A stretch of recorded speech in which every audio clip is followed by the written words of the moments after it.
Hello there, and welcome to Murder Most British. I'm Zach, the token American, here to butcher your geography and your pronunciations. And I'm Rachel, the Brit, here to remind him that it's a boot, not a trunk. We dive into the UK's true crime stories. Oh, goodness. This week we have a crazy one, and pretty dark. It sure is. We're digging into the dark and horrific story of a Scottish serial killer. Yep, we're talking about Angus Sinclair and the World's End murders. Well, he did more. Let's get into it. Right on. Well, in the grey sprawl of post-war Glasgow, Angus Sinclair was born in 1945 into a working-class family. The city's tightly packed tenements and fading industrial might shaped his early years, a place of scarcity, routine hardship, and limited opportunity. By the time he was a teenager, Sinclair's name was already known to the authorities. At just 13, in 1959, allegedly he was caught stealing from an offertory box from a church and with housebreaking. That same year, he faced his first serious brush with the law over some sexual offences. Well, in 1961, before his 16th birthday, he was convicted of rape and culpable homicide for the killing of an 8-year-old girl, Catherine Rehill. The court was told that the killing was not premeditated, but the violence inflicted were severe. Sinclair was sentenced to 10 years in prison and was released on parole in 1968 after serving 7 years. Already a monster. Yep. That's oh my God. At that point, it's really young to start doing these types of serious crimes. Normally they start with like minor stuff, don't they? And then progress into murder and sexual offences and stuff. Yeah, like murdering animals. Serious stuff. Or robbing pants off someone's washing line, you would expect them to start off doing things like that. But yeah, going straight into actual full-on serious sexual offences. Mad. He probably already had a load of dead animals buried in the backyard. Yeah. Goodness gracious. Well, following his release, he remained under parole supervision for a few years. This marked the beginning of a pattern of violent offences and repeated imprisonments that would continue throughout his adult life. Well, after his parole, he was then relocated to Edinburgh, and in 1970, he married a woman named Helen Hamilton, and they had a son together. He worked as a painter and decorator, later doing odd jobs, repairs, wiring, anything that kept him in motion. His neighbours described a man who kept himself to himself, polite enough, but not particularly memorable. He lived in modest flats, moved frequently, and did not draw attention. Whatever violence had marked his youth, Sinclair had learned to mask it, but the appearance was thin. The Scotland that surrounded him in the 1970s was a place under pressure. Deindustrialization had drained life from its cities. Glasgow, once a hub of shipbuilding and engineering, was now a patchwork of unemployment and neglected estates. Edinburgh, more affluent on the surface, had its own undercurrents: addiction, poverty, and social fragmentation. Policing too had its limits. Scotland's police forces operated regionally, often without coordination. Serious crimes committed in different cities were not always connected. Databases were fragmented or non-existent, and forensic science, still in its early stages, could offer little certainty. There were no DNA profiles, no national offender registries. Suspects could move between jurisdictions without scrutiny. Patterns were missed. Offenders vanished into the noise. At the time, Scotland lacked the infrastructure to link these crimes. There was no centralized criminal database to compare unsolved cases across regions. Forensic analysis was still rooted in older techniques: blood typing, fiber comparison, and limited fingerprint analysis. In this environment, predators had space to operate. They could appear from nowhere, do unspeakable things, and disappear again without consequence. There were no criminal profilers on the case, no media term for a serial killer. The police acted as though these were isolated crimes and these cases went unexplained and unresolved. By the mid-1970s, Sinclair was no longer alone in the acts. He had begun working closely with someone else, someone he trusted. The crimes were changing, more organized, more brutal, more frequent. But no one had yet seen the full pattern. Well, that's scary.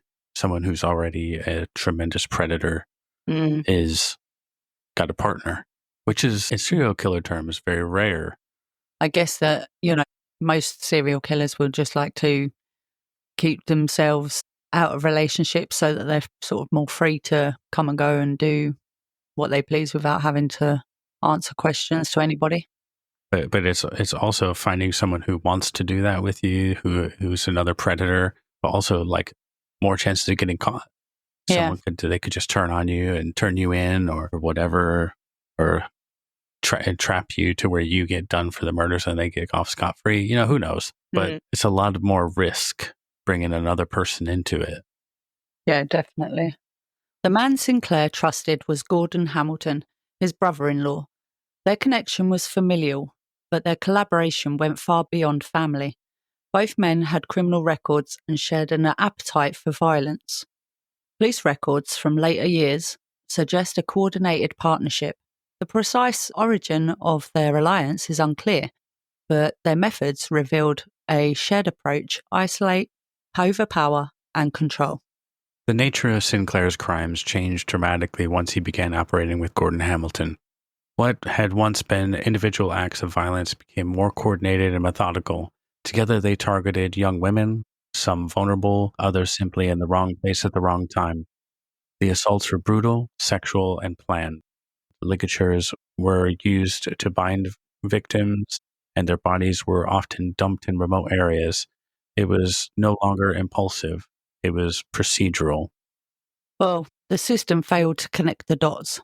Cultural attitudes at the time played a significant role. Victims who were young, female, or seen as socially marginal, such as sex workers or hitchhikers, were often deprioritized. Their cases were sometimes dismissed as runaways or accidental deaths, rather than investigated as potential homicides. These biases allow predators to remain active for years unchecked by the institutions meant to stop them.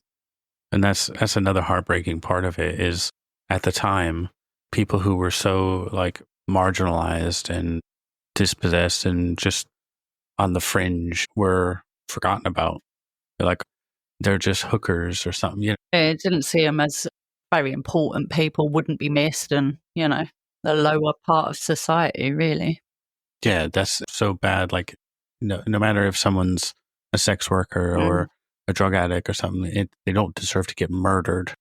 No, of course.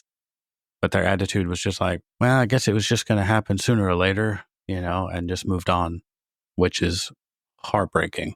Yeah, very. Sinclair and Hamilton exploited these blind spots. Their movements were not random. They reflected knowledge of geography, police blind zones, and vulnerable areas. Their crimes crossed jurisdictional boundaries, which at the time meant investigators were stalled in their progress, and detectives from different cities couldn't compare notes. So it just rarely happened that one detective from one place talked to another, say, hey, we've got these two similar looking cases. And they just said, well, we've got this, and I don't know if it's happening anywhere else, but here we go. It seems nowadays when there's databases and everybody's sharing everything with everyone, and there's hey, you got this off, and computer systems analyzing, going, these are connected. Yeah, I mean, I still don't think that it's fully connected, even in today's time. I think that there is a disconnect between forces in relaying, oh, well, we have this, case here. Do you have any similar? We're just trying to see if there's any connections in same ammos and things like that. I mean, they've got better, I think, but in connecting the systems to each force area, more progress is obviously always needed. Yeah. They can always get better at what they do, but I mean, just back in the 70s. Yeah, there was none of that. People like to romanticize different eras, and I'm the 60s and 70s, No, thank you. No, thank you. That's prime serial killer territory. I mean, born early 80s, I was glad to be growing up in the 90s. Best time. Yeah. Well, anyway, by the early 80s, violent crime, particularly against women, was on the rise in central Scotland.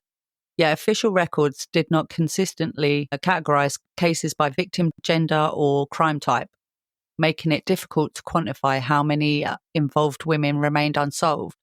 What is documented, though, is the scale of the problem. Police Scotland had identified at least 66 undetected homicide cases with no suspect charged. Part of a broader tally of over 1,300 unresolved murders dating back to the 1960s. Many of these cases likely involved young women and sex workers, groups whose disappearances were often misclassified or deprioritised. That's to think that that's that many unsolved, that just nobody was held accountable for murdering somebody is crazy. It is a lot. Well, these institutional blind spots created a space in which serial offenders could operate without detection. Sinclair, meanwhile, appeared unremarkable, holding jobs, paying rent, and maintaining relationships. Despite a serious criminal record, nothing in the fragmented system flagged him as part of a wider pattern. His ability to pass as ordinary, combined with systemic failures in data sharing and victim profiling, allowed him to evade scrutiny for years. Well, on the night of Saturday, October 15th, 1977, 17-year-olds Christine Eadie and Helen Scott spent the evening socialising with friends in Edinburgh's Old Town. Their final stop was the World's End pub, a well-known gathering spot for young people on the Royal Mile. Inside the bar, the girls were seen speaking with two unknown men near a phone booth. When the pub had closed around 10 p.m, Christine and Helen left in the company of those two men. 10 o'clock. Closed at 10. Oh my God. That's a bit early, isn't it? Nowadays, I think people they start going out at 10. I know my daughter does. Yeah, they pregame until 10 and they go out. That's crazy. Like, just to think. Yeah, they roll in at like 5 in the morning. Well, by the next afternoon, all sense of a typical Saturday night had vanished. Christine's body was discovered at Godsford Bay, a remote coastal stretch near Aberlady in East Lothian. Her remains were partially concealed, laying in a secluded area. She had been gagged with her own clothing, and her hands were bound tightly behind her back, using ligatures fashioned from tights. A post-mortem confirmed she had been raped and strangled. The scene was chillingly organized, suggesting not a crime of impulse, but one of intent and control. Well, around 24 hours later, the horror doubled. Helen Scott's body was found approximately 6 miles away in a corn stubble field along a remote farm near Haddington. She too had been bound, gagged, raped, and strangled. Her ankles were tied, and the ligature around her neck indicated extreme force. Forensic soil analysis later confirmed that the grass debris on her bare feet matched the exact terrain of the field where she was left, reinforcing that she had been moved and likely restrained before death. The choice of separate disposal sites, both rural and isolated, demonstrated a clear and deliberate attempt to disrupt the investigation. Each location was far from Edinburgh city centre, difficult to access, and designed to delay discovery. Investigators immediately noted striking similarities between the two crimes. Both girls had been subjected to sexual violence, tightly restrained using improvised ligatures, and strangled in a methodical way. Importantly, forensic knot analysis revealed distinct types: reef knots in Christine's bindings and figure-8 knots in Helen's. Well, this suggests that two individuals with different knot tying habits were involved. This detail strengthened the theory of coordinated assault by two perpetrators. The investigation quickly became one of the most intensive in Scottish history. Over 500 statements were taken and hundreds of potential suspects were interviewed. However, with no eyewitnesses to the crimes themselves, no fingerprints linking a suspect to the victims, and no centralised database to compare violent offences across jurisdictions, the case stalled. It remained open but inactive.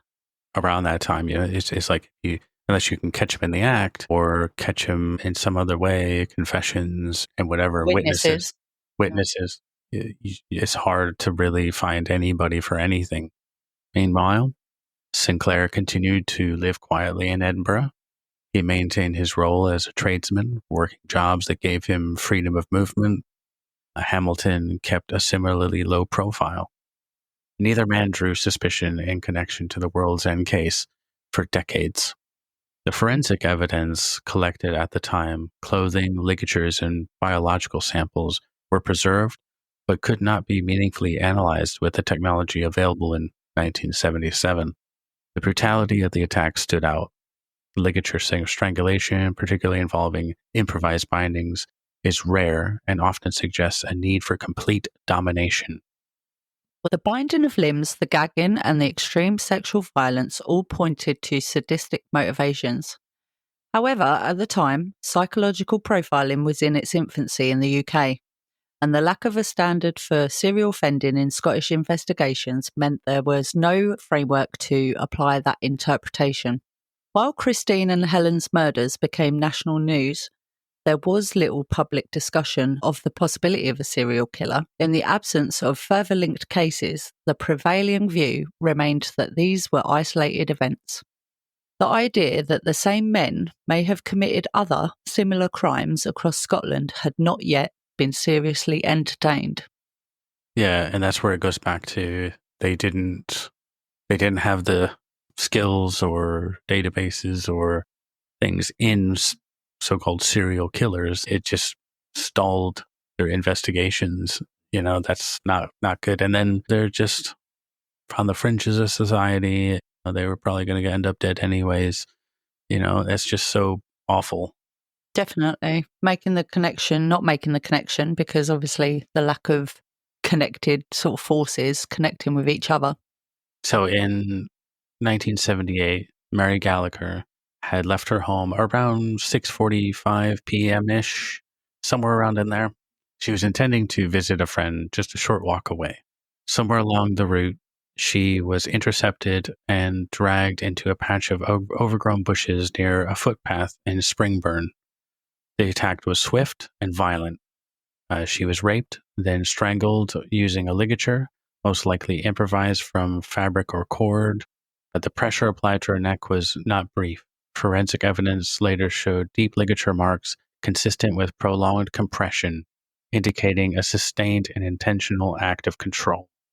Well, Mary's body bore further injuries. Her throat had been cut with considerable force, and she had been stabbed multiple times, including after death, a pattern sometimes seen in crimes involving sexual sadism or the exertion of dominance. The combination of sexual violence, manual restraint, and overkill suggested not just impulsive rage, but a premeditated and highly personal assault. That's horrific, but it seems like they're stepping up. They're not just strangling and that. Now they're bringing in stabbing and all that, which is a crazy escalation of what they've been doing. Yeah, I think the previous two cases, there was no slitting of throats, and yeah, they definitely have seemed to have got more severe. Well, near the location on Barnhill railway station was secluded yet accessible, shielded by a 20-foot embankment wall and surrounded by waste ground. It was a site that offered concealment, buying time before the body was discovered. The positioning of her remains and the methodical nature of the injuries led investigators to believe the killer had chosen the location deliberately and had experience avoiding detection. And unfortunately, like the previous cases of Helen and Christine in 1977, the case went cold. Well, in 1982, Angus Sinclair was convicted at the High Court in Edinburgh of a series of horrific sexual crimes against children. He had pleaded guilty to 11 separate charges involving young girls aged between 6 and 14. Horrendous. The charges included 3 counts of rape, alongside multiple instances of indecent assault and lewd and libidinous behaviour. Hang him. Disgusting. Just hang him. As young as 6, that's just diabolical. Yeah, that's where I go. You're done with society. You're done with life. Goodbye. That's just, ugh. It's unspeakable. But see, at this time, they didn't know anything else. They didn't know any of the other stuff that he'd been up to. And that, he's like, oh, well, okay, if I can carry out this sentence of however many years, I can get out and get back to doing what I was doing before. Evil man. Yeah. Like, this is where, when I was doing this one, I was like, this is just an evil predator. Full stop, evil predator. And there's no rehabilitation. There's no getting back to society and living a normal life. He's just throw him in a cage and throw away the key. That's it. Well, he's been doing some horrendous things since he was before an adult. So, yeah, I can't see this man changing. Well, yeah, so these crimes were not just isolated. They took place over a sustained period between the late 70s and early 80s, primarily in the Glasgow area, where Sinclair had regularly accessed children through his community and occasional work as a tradesman. The abuse was described in court as systematic and opportunistic and a calculated exploitation of vulnerable girls who were often targeted when left unsupervised.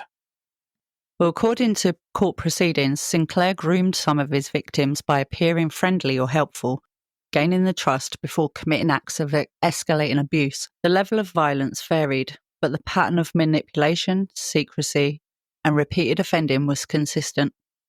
Psychiatric assessments at the time described him as a compulsive predator driven by sexual obsession, with little to no remorse or empathy for his victims.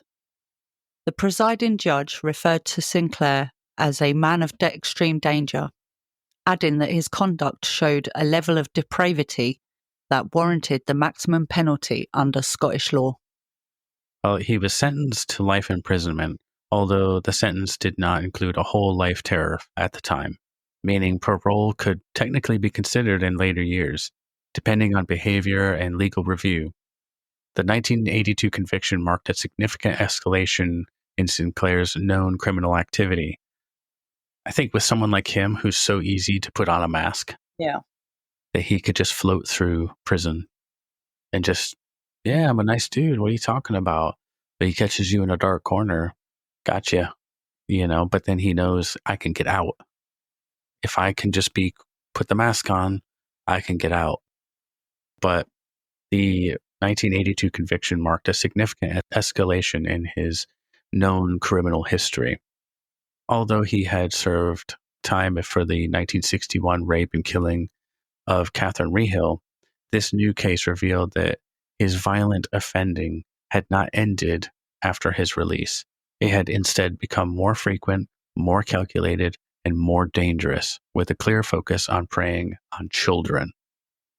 At least 11 victims were identified and willing to testify, but investigators at the time feared there may have been more who were either too young, too frightened, or too traumatised to come forward. The conviction was viewed as a critical turning point in Sinclair's life, effectively removing him from public circulation and halting, at least temporarily, his access to vulnerable targets. Again, I go back to my original opinion. Hang him. You've got at least 11, probably many more. You're done. Your time on Earth is ended. Yeah. And I don't care what people say. Like, you can come after me all you want, but when it comes to kids and stuff like that, and these guys that just are predators, and like the judge said, he is just a dangerous man. Very prolific. Yeah. Gone. Just see ya. In my personal view, I don't think these people can be rehabilitated. I think it's very instilled in who they are as people. Do something to one child, you're going to likely go on and do more and more and more. It's not just an accident. You've got an interest in doing this sorts of crime. Yeah, because he had access, and he just kept doing it and doing it and doing it and doing it, and it's just he's not going to stop. You let him out, he's just going to do it again. Well, in 1997, the Strathclyde police conducted a cold case review of the results in DNA testing of preserved material from Mary's postmortem, including the semen and body hair samples. The profile matched Angus Sinclair, with odds estimated at the 1 in a billion. Sinclair already serving a life sentence for prior sexual offenses against the children, as we had said. He was arrested and stood trial at the High Court in Glasgow in June of 2001. After a 12-day trial, the jury took just 5 hours to convict him of murder by majority verdict, to the visible relief and applause of Mary's family and friends in court.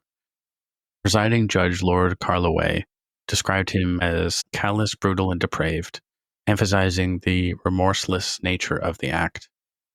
God, that must have been great for the family to finally, after all that time, to go. Great. It only took the jury 5 hours. Mm-hmm. That's another short.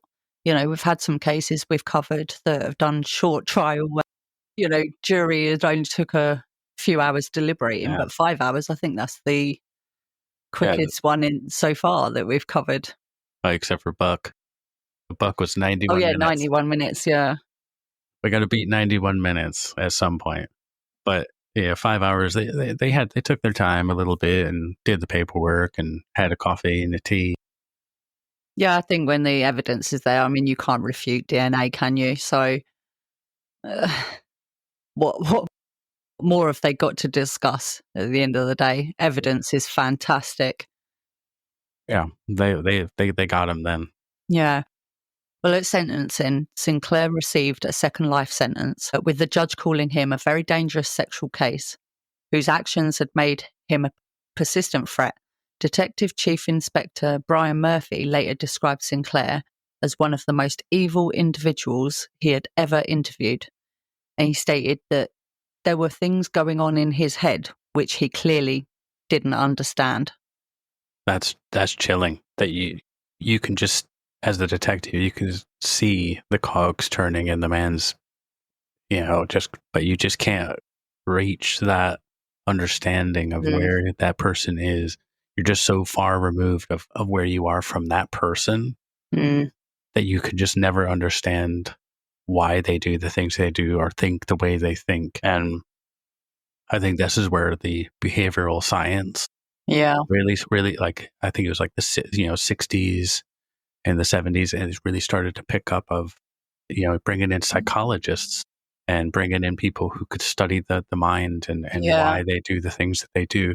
And that really started to lift their investigations to even greater heights to be able to catch these people. Yeah, trying to learn better and get a better understanding on how these people are thinking, their thought patterns. Well, in the early 2000s, Police Scotland established a dedicated cold case unit. The aim was clear: revisit unsolved violent crimes using forensic methods that had not existed at the time of the original investigations. I think this was called Operation Trinity. This led to Sinclair being convicted in 2001 for the 78 murder of Mary Gallagher, but decades after the crime, using the DNA. They were like, I'm guessing there's going to be more. He's so many awful things to kids. He's killed this young woman. Let's dig into more cases, try to find other killers, but also let's look at other patterns that were similar and test those. Yeah, see if they can connect any similar cases to him. Among the priority cases was this 1977 double murder of Christine Eadie and Helen Scott. Although the original investigation had collected physical evidence, clothing, ligatures and swabs, the forensic technology of the time couldn't extract usable results. But with modern DNA advances, those same samples took on renewed importance. By 2004, forensic scientists at the Scottish Police Services Authority, they began re-examining the preserved evidence using low copy number DNA profiling, a method capable of detecting trace biological material invisible to previous generations of analysis. That same year, Strathclyde police launched Operation Trinity. Hey, it was a couple years later. That's what it was. They didn't do it back in 2001 with Mary, but it was a sweeping cold case initiative targeting unsolved murders of women in and around Glasgow during the 70s and probably 60s, 70s. Mm. The goal was to identify commonalities, sexual assault, ligature strangulation, remote body disposal that mirrored the world's end killings and pointed to the possible connection to serial killers. Well, Angus Sinclair's DNA profile was already logged into the national database due to previous convictions. When compared with samples recovered from the World's End victims' belongings, a match was identified. DNA consistent with Sinclair's profile was found on both Christine Eadie and Helen Scott's clothing. Additionally, evidence suggested the presence of a second male contributor, later identified as Gordon Hamilton, though he had died in 1996 and could not be prosecuted. Which is sad that they couldn't get him. Yeah. He did all that horrible stuff with Sinclair, and I mean, obviously he died, but he didn't get punished for it. I think it just kind of takes away a little bit of the justice, but thankfully they could name him and say, yep, this is the guy that was with him. Yeah. And put his name out there. So definitely, and helped to obviously commit these crimes. They've obviously done it together, even though they couldn't prosecute him. Yeah. It was good that they could put his name out there. A forensic breakthrough prompted renewed investigative focus. In March of 2005, police formally charged Sinclair with the murders. The prosecution prepared for trial, relying on the DNA evidence as the cornerstone of the case. Investigators also presented circumstantial findings. Sinclair and Hamilton had both been in Edinburgh the night of the murders, had access to a vehicle, and had no alibi for the time of the attacks. The case proceeded to trial in 2007 at the High Court in Edinburgh. However, though, the trial did not result in a conviction. On the 3rd of September 2007, Sinclair's defence used a legal motion under Scottish law that allowed dismissal if evidence was too weak.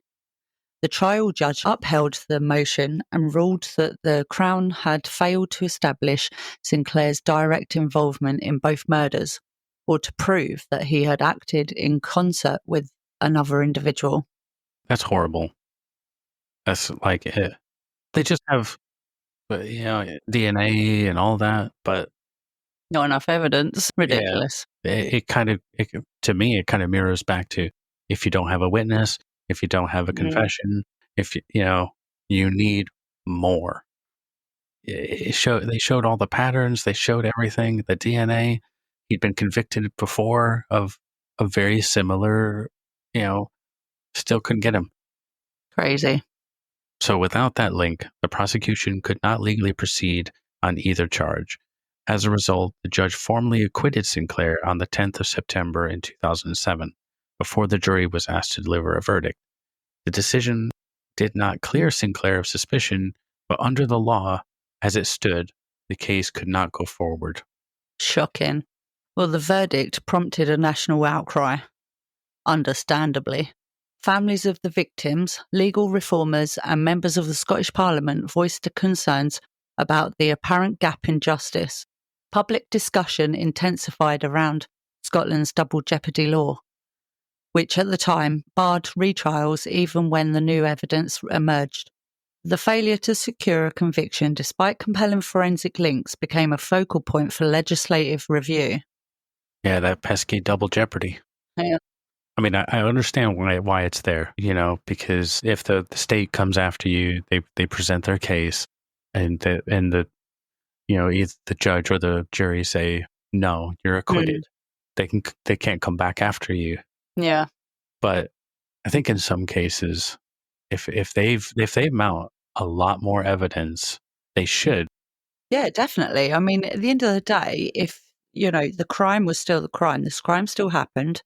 And just because they didn't have the evidence enough for the judge and jury at that time, if more evidence came to light, then they should be pulled up yet again and tried.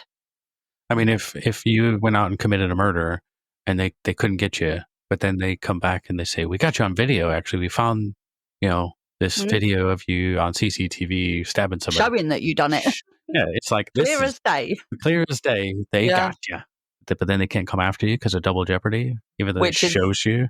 Which is just absolutely ridiculous. Well, in response, the Scottish government referred to issues of double jeopardy in the Scottish Law Commission. The commission began a formal review in 2008 with a specific focus on whether retrials should be permitted in exceptional circumstances, particularly when new and compelling evidence came to light after an acquittal. The commission published its report later that year, recommending limited exceptions for serious crimes such as murder and rape. Over the next 3 years, the Scottish Parliament engaged in extensive legal consultation and laying the groundwork for legislative change. Well, in 2011, the Scottish Parliament passed the Double Jeopardy Scotland Act, a landmark reform allowing certain serious cases to be retried if new and compelling evidence emerged. The law applied retroactively and was partly driven by public outcry over Sinclair's earlier acquittal. It specifically made exceptions for cases involving significant forensic breakthroughs, creating a legal pathway to revisit historic acquittals once they thought were closed. Well, Sinclair's getting laws changed just for him. Well, not just for him, but it was such a backlash because they're like, no, you need to go and change some shit because he needs to go down for this. This is the thing, public opinion is an important thing. If you all come together and you've got a similar mindset that you do something, you get acquitted, but then more evidence comes, but you can't be tried and trialed for this again, it's absolutely ridiculous. There's just no common sense to that whatsoever. Yeah, that video came out and they were like, yeah. That would be the same thing. Like the public would go absolutely nuts if a video emerged showing you do it and you can't be retried again and you're just free. When you literally have like clear 100%, can't refute this evidence, we can clearly see you did this, but we can't charge you and send you to jail. I mean, that's just ridiculous. Yeah, that's so crazy. It was really good that this did change the legislation. Well, following the law's passage, the Crown Office initiated a formal review of the World's End case. DNA techniques had evolved even further since 2007. Yeah, that science never stops evolving and getting better. So now they were capable of generating clearer results from minuscule traces. Key items of clothing from both victims, carefully preserved, were retested using the upgraded forensic protocols. Biological traces matched Sinclair's DNA at both crime scenes, establishing a definitive link previously unavailable to prosecutors.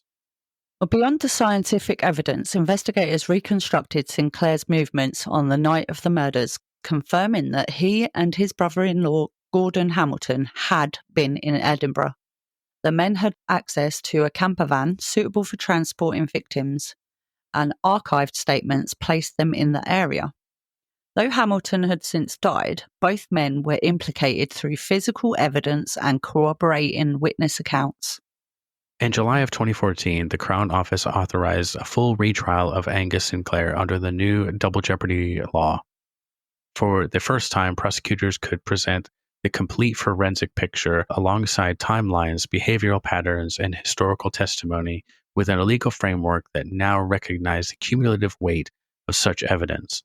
The stage was set for a second trial, nearly 4 decades after the original murders. The retrial began in September of 2014 at the High Court in Livingston. The case drew national attention both for the brutality of the original crimes and the failed prosecution of 2007. Over 5 weeks, the court heard detailed testimony from forensic experts, law enforcement, and witnesses. Prosecution's case centred on the presence of Sinclair's DNA on both Christine Eadie and Helen Scott. Forensic scientists testified that samples recovered from the victims' clothing and bindings matched Sinclair's profile. Additional material was linked to Gordon Hamilton. Together, the evidence indicated coordinated, premeditated action. That's where they get that determination between, was this just impulsive or they planned this? It wasn't just they were out on the town and they picked up these girls and just, they brushed him off, didn't want to do anything with him, and they got mad. They were predators. They were prowling the streets. They found these girls, loaded them up, and did horrible things. Yeah, horrendous. Well, the defense maintained that Sinclair had engaged in consensual sex and denied involvement in the murders. They also attempted to shift blame onto Hamilton, who was no longer alive to defend himself. Sinclair did not testify. His legal team challenged the integrity of decades-old forensic material, but failed to undermine the prosecution's case. On November the 14th, Sinclair was found guilty of the rape and murder of both women. He was sentenced to life imprisonment with a minimum term of 37 years, the longest sentence ever imposed by a Scottish court at the time. Judge Lord Matthews described the crimes as truly evil and emphasised Sinclair's lack of remorse. Yeah, the whole life order imposed on Angus Sinclair was a legal first in Scotland. Unlike previous life sentences, which allowed for the possibility of parole after a minimum term, this sentence meant Sinclair would spend the remainder of his life in prison. The court determined that the nature of his crimes, premeditated, brutal, and involving multiple victims, warranted the strictest form of punishment. Yeah, because he was old at that point, so it was like, no matter the sentence, he's going to die in prison.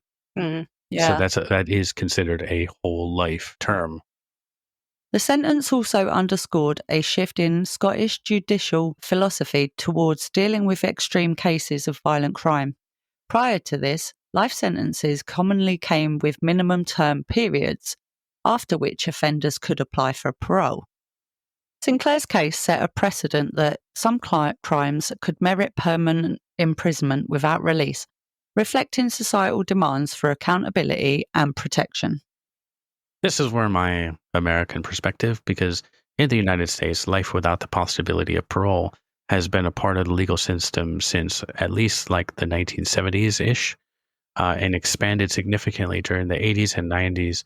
And by the 2000s, tens of thousands of inmates across the U.S. were serving life without parole, often as an alternative to the death penalty. Because a lot of these states over the course from like 60s, 70s, and ish, a lot of states were starting to ban the death penalty. All right. So they were like, well, we can't execute him, but we can't let him out because they'll just go crazy and kill more people. So let's just life without parole. So unlike Scotland, where such sentences remained rare and symbolically significant, life without parole in the U.S. became a routine form of punishment for those most serious offenses, including some non-homicide crimes. During sentencing, the judge referenced the lasting trauma inflicted on the victims' families and the broader community. The crimes had left a profound scar on Scotland's collective memory, exacerbated by decades of investigative failure and Sinclair's initial acquittal. The sentence aimed to deliver closure, acknowledging the depth of harm caused. Well, following the verdict, public reaction included both relief and criticism. Many hailed the conviction as overdue justice, while others highlighted the earlier collapse of the 2007 trial and called for ongoing improvements in forensic and investigative methods. The case also reignited debate about Scotland's criminal justice system and its capacity to address cold cases. Angus Sinclair remained imprisoned until a whole life order, until his death in custody in 2019 at age 73. He was reportedly isolated and showed no remorse throughout his incarceration. His passing drew little public attention, reflecting the severed personal ties caused by his crimes, and was met with relief within the justice system and affected communities. Yeah, I'd be like, finally. Yeah. Finally, he's dead. I think that's the ultimate punishment is just, that's it. No breathing, nothing. And no free air. Yeah. You just die in your prison cell. Goodbye. Sinclair's trial and conviction marked a pivotal moment in Scottish legal history. His case exposed limitations in the previous double jeopardy laws, which prevented retrials even when new evidence emerged. So It changed the laws, I think, for the better for other previous, cold cases and stuff like that. That it led the way probably to more convictions of other people. But I think also with DNA, it also helped a lot of guys get out of prison that were falsely accused or falsely arrested and convicted. It was a double-edged sword there. It helped people and got others off the streets. Yeah, I definitely think the advancement in the DNA analysis definitely worked in a massive favour of both sides. Poor people that were in jail for crimes they didn't commit that could actually now be proven they didn't do, but definitely convict more people via retrials. But the case, like we said, underscored the vital role of forensic science advancements in solving historic crimes. Beyond legal and scientific impacts, Sinclair's crimes heightened public awareness of serial offending and the importance of rigorous investigation. The case is now a key teaching example in police training and criminology, illustrating the challenges of fragmented investigations, offender psychology, and systemic obstacles in justice. The investigation revealed critical institutional failures, fragmented evidence sharing across jurisdictions delayed recognition of Sinclair's violent patterns. In response, Scotland's criminal justice system had improved forensic evidence preservation, centralised offender databases, and focused on earlier detention of violent behavoured people. Well, I'm glad that they learned and they've just went ham on bolstering the forensics and everything. Like they just plowed money into it to keep people off the streets that were nasty. Yeah, definitely. But, culturally, the case highlighted past dismissive attitudes towards vulnerable victims, and it spurred shifts towards trauma-enforced policing and proactive engagement with marginalized communities. Training now emphasizes addressing biases that may hinder investigations, which, like I said before, just because someone is a sex worker or something, it's like you can't just dismiss what they're saying. That's super wrong, obviously. It's 2025. The way we think now is totally different. Back in 77, it was just awful the way they treated them. Yeah, most definitely. Internationally, the Sinclair case is frequently cited in academic literature on serial crime and justice reform, demonstrating how persistent inquiry and forensic innovation can overturn miscarriages of justice. Inspired by this case, numerous cold cases have been reopened, bringing renewed hope for the victims' families. Advocacy groups reference Sinclair's crimes to underline the need for comprehensive victim support and legal protections. Ultimately, Sinclair's story is a stark reminder of how dangerous offenders can evade detection through systemic weaknesses, underscoring the ongoing need for vigilance, scientific rigor, and institutional cooperation. Well, as this story comes to a close, we don't really want to remember the man, well, both men, who committed these crimes, but the lives that they took and the suffering that they caused. Christine Eadie and Helen Scott were just 17, killed on a night out that should have ended with laughter and safety. Mary Gallagher, also 17, was murdered in Glasgow a year later. Their names were eventually linked by forensic science, by persistence, and by truth that refused to stay buried. But these three young women were only part of the story. Sinclair was convicted of sexually abusing 11 children, survivors of systemic, prolonged abuse whose courage in court helped remove him from the public for years. And then there were others. There were other women, like Frances Barker, Margaret McLaughlin, Patricia Curran, Isabel Thompson, Moira McCallum, Elizabeth McCullough, Anna Kenny, Hilda McCauley, and Agnes Cooney, whose murders bore chilling similarities to Sinclair's known crimes: rapes, ligature, strangulations, bodies left in remote places, women whose cases were never solved, but whom investigators now believe were likely among Sinclair's victims, but he was never convicted of these cases. In total, law enforcement has identified several unsolved murders from the 1970s and 80s that share Sinclair's violent signature. And yet, he was only ever convicted of 3. These women, the suspected, the unnamed, the unproven by court standards, deserve to be remembered too, because justice isn't just about convictions. It's about acknowledging harm, no matter how long it's taken to see it clearly. Their stories may never be fully known, but they are not forgotten. This case, this long-delayed reckoning, is for them as well. In the end, Sinclair died in prison, but for far too long he lived free while families lived with silence, grief, and unanswered questions. The legacy of this case is not only forensic or legal, it is emotional, human.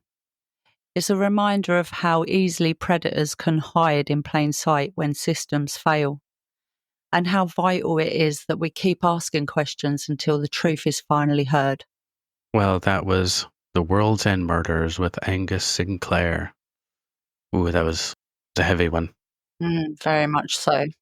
But it all, at the end there, it reminded me of Adam's Family. When Wednesday comes down for Halloween, they're like, well, what are you dressed as? She goes, I'm a serial killer. They look like everyone else. Yeah, very true. And I was like, man, I love Adam's Family. That was crazy how spot on it was. You wouldn't be able to pick out, a serial killer at the end of the day. You couldn't just look at somebody and say, oh, yep, he's one. Yeah, it's not like they just have distinguishing marks or they, act a certain way. Exactly. I mean, without scaring people, could be your next door neighbor, nobody knows.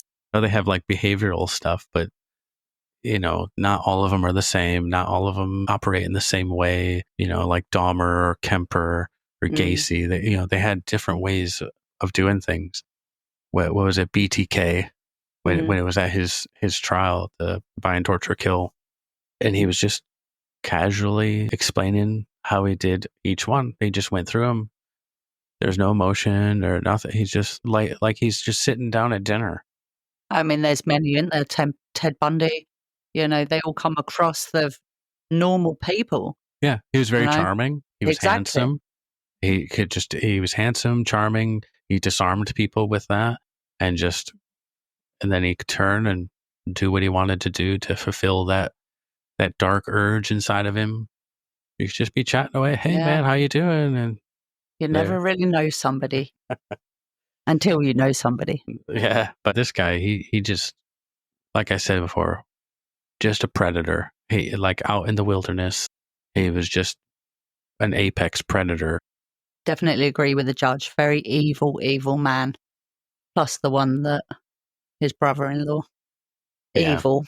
Yeah, and that dynamic was fascinating. Mm-hmm. Like I said before, it was like to be able to find a partner that wants to do those same horrific things to people. That's so rare. Especially so close, a relationship being his brother-in-law.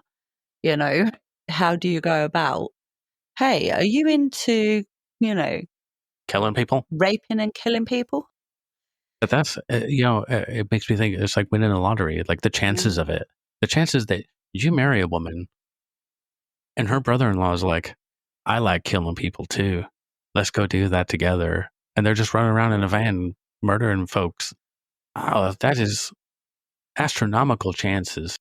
Crazy. And just dark and evil. Oh, God. Well, I'm glad to say that they did get punished.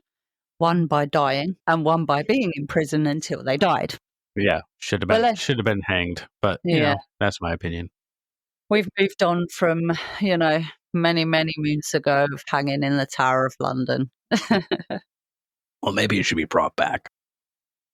Well, please follow us, guys, if you enjoyed listening to our podcast. Give us a like, a comment, and give us a 5-star rating. It helps with the whole algorithm, as you know. Find us at Murder Most British on Instagram and TikTok, and MMB Podcast on Facebook. We have a link tree for everyone, so you can follow us down in the doobly-doo below. So until next week, stay safe and stay curious.